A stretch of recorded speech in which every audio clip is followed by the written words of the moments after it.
एक छोटासा पांढरा गोडदाना जो फक्त तुमचा जीभच नाही तर आरोग्यही गोड करू शकतो. औषधं म्हटलं की आपल्याला आठवतं त्या कडू गोळ्या, मोठी इंजेक्शन्स आणि तो दवाखान्याचा विशिष्ट वास. पण आज मी तुम्हाला एका अशा उपचार पद्धतीबद्दल सांगणार आहे जी नैसर्गिक तर आहे, सुरक्षित आहे आणि जिचा डंका आज 7 समुद्रापार जातोय. मी बोलते होमिओपॅथी बद्दल. नुकताच आपल्या बुलढाणा जिल्ह्यात शेवगावच्या पावनभूमीत एक ऐतिहासिक सोहळा पार पडला. राष्ट्रीय आरोग्य मेळावा 2026, जिथे राष्ट्रपती द्रौपदी मुर्मू यांच्या उपस्थितीत केंद्रीय मंत्री प्रताप जाधव यांनी एक मोठा संकल्प सोडलाय. भारतीय उपचार पद्धती जगाच्या कानाकोपऱ्यापर्यंत पोहोचवण्याचा. आजच्या या व्हिडिओच्या माध्यमातून आपण पाहणार आहोत होमिओपॅथीचा रंजक इतिहास, त्यामागचं विज्ञान आणि या मेळाव्याने सामान्य माणसाचं आयुष्य कसं बदललं हे सगळं समजून घेणार आहोत व्हिडिओच्या माध्यमातून.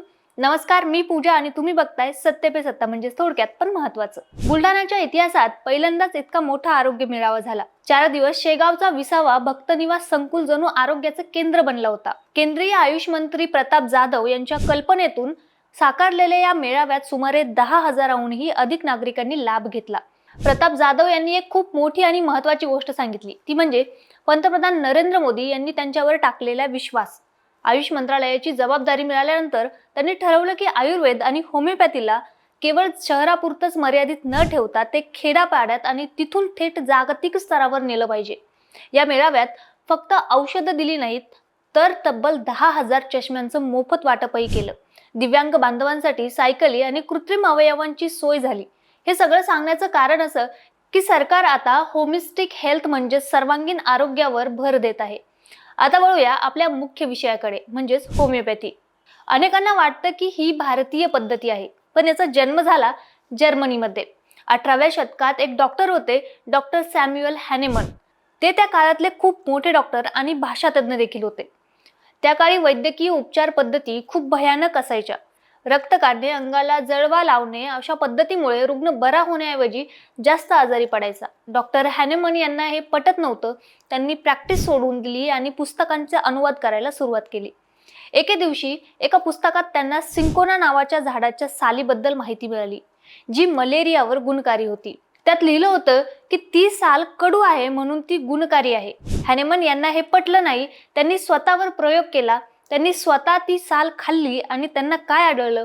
त्यांना चक्क मलेरिया सारखी लक्षणं स्वतःमध्ये जाणवू लागली. आणि याच घटनेमुळे इथेच होमिओपॅथीचा मूळ सिद्धांत जन्माला आला. सिमिलिया सिमिलबस क्युरेंटर, म्हणजेच सारख्याला सारखं बरं करतं. ज्या पदार्थाने निरोगी माणसाला आजाराची लक्षणं दिसतात, तोच पदार्थ अतिसूक्ष्म प्रमाणात दिला तर आजारी माणसाला बरंही करू शकतो. 1796 मध्ये त्यांनी ही पद्धत जगासमोर मांडली आणि बघता बघता होमिओपॅथी जगभर पसरली. कधी विचार केलाय का की त्या छोट्या गोळ्या कशा काम करतात? होमिओपॅथीमध्ये औषध देण्याची पद्धत खूपच वेगळी आहे. याला पर्सनलाइज मेडिसिन म्हणतात. म्हणजेच 2 माणसांना सर्दी झाली असेल तर दोघांनाही एकच औषध दिलं जाणार नाही. डॉक्टर तुमचा स्वभाव, तुमची आवड निवड, तुम्हाला राग येतो की नाही, तुम्हाला स्वप्न कसली पडतात, या सगळ्यांचा अभ्यास करतात. होमिओपॅथीमध्ये औषधांची गुणधर्म पोटेंटायझेशन नावाच्या प्रक्रियेतून वाढवले जातात. यात औषधं इतकी सूक्ष्म केली जातात की त्यांचे दुष्परिणाम शून्य होतात, पण त्याची शक्ती प्रचंड वाढते. हे औषधं तुमच्या शरीरातील व्हायटल फोर्स म्हणजेच जीवनशक्तीला जागृत करतं. तुमचं शरीरच स्वतःला बरं करायला लागतं. म्हणूनच होमिओपॅथीमध्ये आजार दाबला जात नाही, तर तो मुळापासून उपटून टाकला जातो. या मेळाव्याचं सर्वात मोठं वैशिष्ट्य म्हणजे आपल्या 4,000 आशा स्वयंसेविकांना दिलेल्या आजीबाईचा बटवा हे पुस्तक. मंडळी, आपल्या घरातच औषधांचं भांडार असतं. होमिओपॅथी आणि निसर्गोपचार हे एकमेकांच्या हातात हात घालून चालतात. आणखी एक आनंदाची बातमी म्हणजे 9 मोठ्या औषध कंपन्यांनी आपल्या बुलढाण्यातील शेतकऱ्यांशी FPOs करार केलेत. आता औषधी वनस्पतींची लागवड करून आपले शेतकरी सुद्धा मालामाल होऊ शकतील. ज्या वनस्पतींपासून होमिओपॅथीची औषधं बनतात त्या आता आपल्या शेतात पिकतील. यामुळे केवळ आरोग्यच नाही तर जिल्ह्याची अर्थव्यवस्थाही सुधारेल. हाच तर प्रतापराव जाधव यांचा आणि सरकारचा विजन आहे. छोट्या जर्मनीच्या प्रयोगापासून सुरू झालेला हा प्रवास होमिओपॅथीचा आज बुलढाण्याच्या भूमीत खूप चांगल्या प्रकारे रुजताना दिसला. 10,000 चष्मे, हजारो रुग्णांची तपासणी आणि जागतिक स्तरावर भारतीय औषधांचा डंका, हे सगळं एका नव्या युगाची सुरुवात आहे. होमिओपॅथीवर विश्वास ठेवा, कारण ती केवळ गोड गोळी नाही तर विज्ञानाचा तो चमत्कारच आहे जो तुम्हाला सुरक्षितपणे बरे करतो. लग्न ठरलंय ना तुझं? आणि हे काय? अगं मला पीसीओडीचा त्रास आहे. कधीतरी हे सासरी कळेलच ना.